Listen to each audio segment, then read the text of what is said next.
बद्रीनाथ धाम की पौराणिक कथा। हिमालय की गोद में अलकनंदा नदी के तट पर स्थित बद्रीनाथ धाम न केवल 4 धामों में से एक है, बल्कि यह भगवान विष्णु की तपस्या, करुणा और भक्त वत्सलता का दिव्य प्रतीक भी है।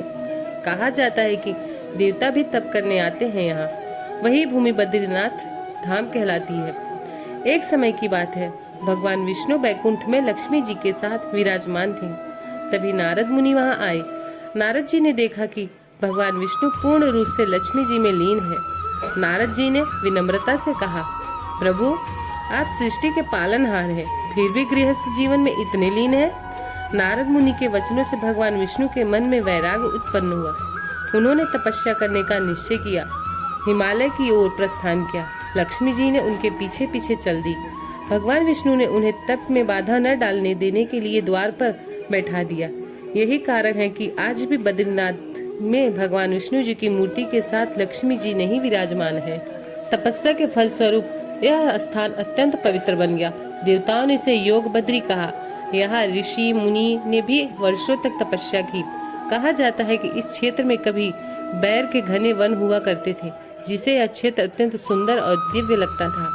महाभारत काल में पांडवों ने अपने स्वर्ग जाने से पहले इस पवित्र भूमि पर दर्शन किए।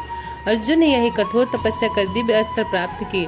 भीम ने अलकनंदा नदी के प्रचंड प्रवाह को पार कर इस भूमि की महिमा को अनुभव किया कि बर्फी घाटियों में भगवान विष्णु ने नर और नारायण ऋषि के रूप में तपस्या आरंभ की। चारों ओर बर्फ, ठंडी हवाएं और कठिन परिस्थितियां थी, लेकिन भगवान विष्णु ध्यान में लीन रहे। तभी माता लक्ष्मी ने उनकी रक्षा के लिए बैर वृक्ष का रूप धारण कर लिया, ताकि ठंडी हवाएं से प्रभु की रक्षा हो सके। इसी कारण इस स्थान का नाम बद्रीनाथ धाम पड़ा।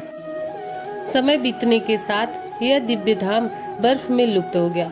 8वीं शताब्दी में आदि शंकराचार्य ने अलकनंदा नदी से भगवान बद्री विशाल की शालिग्राम मूर्ति प्राप्त की और वर्तमान मंदिर की स्थापना की। उन्होंने 4 धाम यात्रा को पुनर्जीवित किया और बद्रीनाथ को फिर से भारत की आध्यात्मिक चेतना का केंद्र बनाया।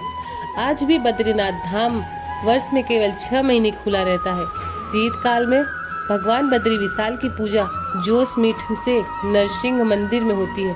यह दर्शाता है कि भगवान की पूजा कभी रुकती नहीं, केवल स्थान बदलता है। बद्रीनाथ धाम हमें सिखाता है कि तपस्या से ही सच्चा ज्ञान मिलता है। ईश्वर भक्ति से रक्षा स्वयं करते हैं।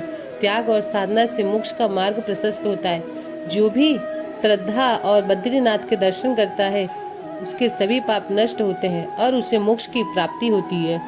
हिमालय की बर्फीली चोटियों के बीच स्थित बद्रीनाथ धाम केवल एक मंदिर नहीं, बल्कि भगवान विष्णु की तपस्थली, भक्ति की पराकाष्ठा और सनातन धर्म की अमर धरोहर है। यही कारण है कि हर युग में श्रद्धालु यहाँ आकर कहते हैं, जय बद्री विशाल।